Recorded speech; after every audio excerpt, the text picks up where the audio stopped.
या विजयामध्ये त्या ठिकाणी जसा राष्ट्रवादी शरद पवार गटाचा शिवसेना उभाटाचा सहभाग त्या ठिकाणी महत्त्वाचा होता, तसाच महत्त्वाचा सहभाग आमचा काँग्रेसचा देखील होता. नाही, अजिबात नाही. एक की आमच्या सगळ्यांमध्ये एक ठरलेलं आहे की तिन्ही पक्षांमधल्या इच्छुकांपैकी की ज्यांनी आता लोकसभेलासुद्धा झटून काम केलं, त्यातल्या कुठल्याही पक्षाच्या कोणत्याही इच्छुकाला जरी संधी त्या ठिकाणी महाविकास आघाडीच्या वरिष्ठ नेत्यांनी दिली तरी त्याच्यामागे आम्ही सगळेजण उभे राहणार आहोत.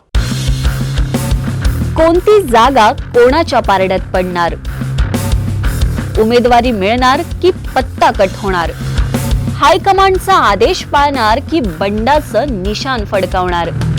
महाराष्ट्रातील 288 विधानसभा मतदारसंघांमध्ये सध्या सामान्य मतदारांपासून राजकीय कार्यकर्ते नेते मंडळींपर्यंत याच प्रश्नांची चर्चा जोरात सुरू आहे. निवडणुकांच्या तारखा जाहीर झाल्यामुळे आता राजकीय पक्ष जागा वाटपाचे चक्रव्यूह भेदून आपापले उमेदवार जाहीर करतील आणि निवडणुकांच्या फायनल पूर्वी आमदारकीच्या तिकीट वाटपाच्या सेमी फायनल मध्ये कोण दमदार ठरणार याचा निकाल लवकरच लागेल. मात्र जागा वाटपापूर्वीच उमेदवारीची माळ आपल्याच गळ्यात पडणार या विश्वासाने निवडणुकीची तयारी सुरू केलेल्या इच्छुकांच्या मनात नक्की काय चाललंय याचा शोध घेऊया प्रभातच्या खास विधानसभा विशेष आमदार झाल्यासारखं वाटतंय कार्यक्रमातून. विधानसभेचा बिगुल वाजलेला आहे आणि याच पार्श्वभूमीवर राज्यात मोठ्या हालचाली सुरू आहेत. यात जर नगर शहराचा जर विचार केला तर महाविकास आघाडीमध्ये मोठी रस्सीखेच सुरू आहे. या संदर्भात आज आपल्यासोबत आहेत काँग्रेसचे शहर जिल्हाध्यक्ष किरण काळे. सर, माझा पहिला प्रश्न असा आहे की नगर विधानसभेसाठी अनेक उमेदवार इच्छुक आहेत, याच्यामध्ये तुम्हाला संधी मिळावी असं का वाटतं? काय की महाविकास आघाडी म्हणून आम्ही तिन्ही पक्ष एकत्र लढतो आहोत. आपण पाहिलं की लोकसभेलासुद्धा आम्ही एकत्र लढलो आणि खूप चांगलं यश त्या ठिकाणी आम्ही मिळवलं आणि एक ऐतिहासिक विजय त्या ठिकाणी आम्ही खेचून आणला.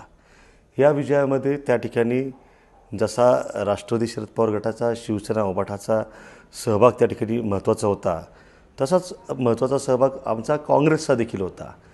नगर दक्षिणेमध्ये 6 जागा आहेत विधानसभेच्या, त्या 6च्या 6 जागा राष्ट्रवादी लढते.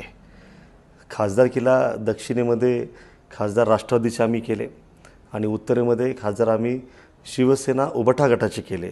त्यामुळे आमची स्वाभाविक मागणी आहे की नगर दक्षिणेमध्ये किमान 2 जागा ज्या आहेत ती नगर शहराची आणि अगदी श्रीगोंद्याची सुद्धा ती काँग्रेस पक्षाला मिळायलाच पाहिजे. त्यामुळे आम्हाला विश्वास आहे की महाविकास आघाडीमध्ये 3 पक्षांचा अलायन्स असताना जागा वाटपामध्ये तिन्ही पक्षांचा समतोल साधताना त्या ठिकाणी काँग्रेस पक्षाला आम्हाला 2 पैकी 1 जागा निश्चितपणाने मिळेल. यामध्ये तुम्हाला संधी मिळावी असं का वाटतं? गेली अनेक वर्षांपासून या शहरामध्ये मी काम करतो आहे.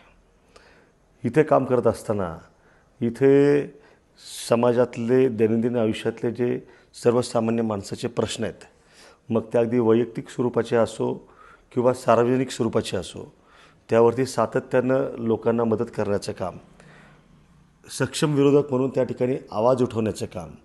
या शहरामध्ये गुंडाराज आहे, दहशत आहे, ताबेमारीसारखा मोठा प्रश्न या शहरामध्ये अलीकडच्या काही वर्षांमध्ये फोफावलेला आहे. या सगळ्यातनं लोकांना संरक्षण देण्याची भूमिका त्या ठिकाणी काँग्रेसची आणि माझी निश्चितपणानं असते. त्यामुळे एवढं सगळं काम त्या ठिकाणी उभं राहिलेलं असताना खरं तर काँग्रेसच्या कार्यकर्त्यांची आणि शहरात अनेकांची ज्याला आमचा रोजचा संवाद दैनंदिन आयुष्यात होत असतो नागरिकांशी सुद्धा, त्यांची सगळ्यांची मागणी की तुम्ही त्या ठिकाणी उभं राहिलं पाहिजे. त्याच्यामुळे कार्यकर्त्यांनी तशी मागणी जी आहे ती आमच्या पक्षाकडे केलेली आहे आणि मला विश्वास आहे की त्या बाबतीमध्ये अत्यंत सकारात्मक विचार होऊन आम्हाला ती संधी निश्चितपणाने मिळेल. एकीकडे महायुतीमध्ये उमेदवार निश्चित झाल्याची चर्चा आहे, दुसरीकडे महाविकास आघाडीमध्ये मोठी खलबतं सुरू आहे, तर याचा कुठं फटका बसेल असं वाटतं का? नाही, अजिबात नाही. की आमच्या सगळ्यांमध्ये एक ठरलेलं आहे की तिन्ही पक्षांमधल्या इच्छुकांपैकी की ज्यांनी आता लोकसभेलासुद्धा झटून काम केलं, त्यातल्या कुठल्याही पक्षाच्या कोणत्याही इच्छुकाला जरी संधी त्या ठिकाणी महाविकास आघाडीच्या वरिष्ठ नेत्यांनी दिली तरी त्याच्यामागे आम्ही सगळेजण उभे राहणार आहोत. म्हणजे उद्या जर काँग्रेस म्हणून आम्ही उमेदवार असू तर आमच्या मागे ते 2 पक्ष उभे राहतील किंवा त्यातल्या एकाही कुठल्याही पक्षाला मिळालं तर अन्य 2 पक्ष त्यांच्या मागे उभे राहतील. त्याच्यामुळे मला वाटत नाही की कुठला फटका वगैरे बसतो. इनफॅक्ट ज्या पद्धतीनं भारतीय जनता पार्टी आणि राष्ट्रवादी अजित पवार गट यांच्यामध्ये एक वाक्यता शहरात दिसायला हवी होती, ती नाही आहे. भारतीय जनता पार्टीने त्या ठिकाणी उघडपणानं आरोप केलेला आहे राष्ट्रवादीच्या विद्यमान आमदारांवरती की त्यांच्यामुळे त्यांच्या खासदारांचा पराभव झाला लोकसभेला. या सगळ्या पार्श्वभूमीवरती विरोधक दुभंगलेले असताना त्या ठिकाणी महाविकास आघाडी मात्र एकसंध आहे. त्यामुळे आम्हाला आमचा विजय त्या ठिकाणी निश्चित आहे, याच्यावरती ठाम विश्वास आहे. नगर शहराचे प्रलंबित प्रश्न आणि विद्यमान आमदाराच्या कामगिरीबद्दल काय वाटतं? नगर शहराचे प्रश्न गेल्या अनेक वर्षांपासून प्रलंबित आहेत. विद्यमान आमदारांना 2 टर्म विधान परिषदेची आमदारकी 12 वर्षांची, 2 वेळेला महापौरपद, त्यांच्या घरामध्ये नगरसेवक पद, हे सगळं भरभरून लोकांनी दिलं. म्हणजे नगरपालिकेचं सुद्धा त्या ठिकाणी पद त्यांच्या वडिलांकडे होतं. म्हणजे मागची 25-30 वर्ष ते सत्तेत आहेत, त्यांना लोकांनी संधी दिली, पण त्या संधीचं सोनं ते काही करू शकले नाहीत. या शहराचा ते विकास करू शकले नाहीत.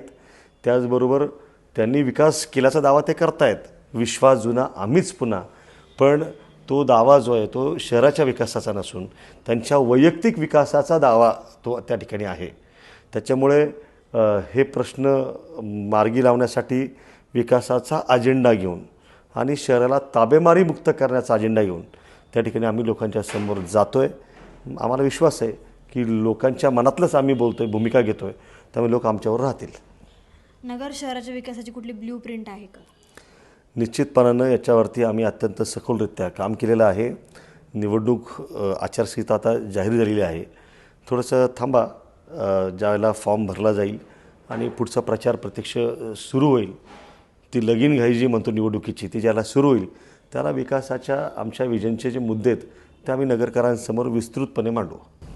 समजा महाविकास आघाडीकडून जर तुम्हाला उमेदवारी मिळाली नाही तर पुढील तुमचा निर्णय काय असेल? आणि जर महाविकास आघाडीकडून उमेदवारी मिळाली तर इतर इच्छुक आघाडीचे प्रामाणिकपणे काम करतील का? मी आधी स्पष्ट केलं आहे की ज्या ज्या लोकांनी आमच्या सगळ्या नेत्यांनी शहरातल्या महाविकास आघाडीच्या लोकसभेला पण झटून काम त्या ठिकाणी केलेलं आहे, आम्ही सगळ्यांनी त्या बाबतीमध्ये वारंवार मिटिंगा केल्यात आणि आमचं त्या बाबतीमध्ये एकमत झालेलं आहे की आमच्यातल्या कुणालाही त्या ठिकाणी नेतृत्वानं संधी द्यावी. मग पक्ष आणि उमेदवार कोणी असो आमच्या विद्यमान इच्छुकांपैकी, तर निश्चितपणानं त्या केसमध्ये भूमिका सगळ्यांची स्पष्ट आहे, त्यात कुठला काही गोंधळ नाही आहे.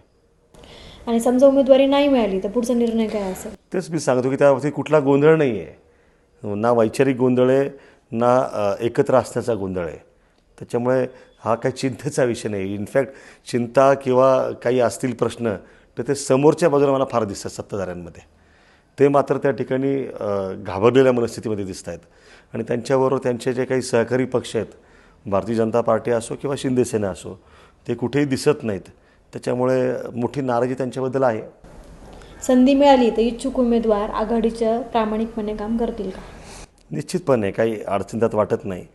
म्हणजे नुसते नेतेच नाहीत तर कार्यकर्तेसुद्धा तिन्ही पक्षांचे लोकसभेच्या निमित्ताने एकत्र आलेले आहेत आणि सगळ्यांमध्ये आता ती भावना निर्माण झालेली आहे, सांघिकपणाची भावना. त्यामुळे स्वर्गीय अनिल भैया राठोडांचा विचार आमच्याबरोबर आहे, स्वर्गीय नवनीतभाई बार्शीकरांचा पण विचार आमच्याबरोबर आहे आणि त्याचबरोबर या शहरातल्या सर्वसामान्य मतदारांचं, मग तो कुठल्याही घटकातला असो, व्यापारी असो, उद्योजक असो, नोकरदार असो किंवा हातावरती पोट असणारा आमच्या एखादा कामगार बांधव असो, या सगळ्यांची ताकद जी आहे ती महाविकास आघाडीच्या बाजूने आहे. राज्यामध्ये सुद्धा आपण पाहतो की छत्रपती शिवाजी महाराजांचा पुतळा कोसळण्याचा जो प्रसंग दुर्दैवी घडला, तर हे महाराष्ट्र कदापि माफ करणार नाही या लोकांना. बदलापूरची घटना त्या ठिकाणी जी घडली त्या घटनेसाठी सुद्धा माफ करणार नाहीत. आज आमच्या महिला भगिनींना एका बाजूला लाडक्या बहीण योजनेचं त्या ठिकाणी एक योजना यांनी निवडणुकीच्या तोंडावर सुरू केली, मात्र 1,500 रुपये द्यायचे आणि दुसऱ्या बाजूनं गॅसचे दर वाढवायचे, किचनचं जे बजेट आहे ते कोलमडेल अशा पद्धतीनं अन्नधान्यांचे भाव वाढवायचे. म्हणजे तुम्हाला आश्चर्य वाटेल की सध्या दुष्काळाच्या बाबतीमधला सुद्धा कर संकलित करण्याचं काम छुप्या पद्धतीने सरकार त्या ठिकाणी तिजोरी भरण्याकरता करतं आहे. आता दुष्काळ कुठे चालू आहे महाराष्ट्रामध्ये? तशी परिस्थिती आहे का? त्यामुळे या सगळ्या पार्श्वभूमीवरती एकूणच राज्याच्या पातळीवरती आणि स्थानिक पातळीवरती दोन्ही पातळीवरती प्रचंड नाराजीची भावना सर्वसामान्य मतदारांमध्ये आहे आणि महाविकास आघाडीच त्यांना स्थिर सरकार, विकासाचे विजन असणारं सरकार आणि सुरक्षितता या सगळ्या गोष्टी देऊ शकते. त्याच्यामुळे आम्हाला ठाम विश्वास आहे की ही लढाई आम्ही निश्चितपणानं चांगल्या पद्धतीने जिंकू.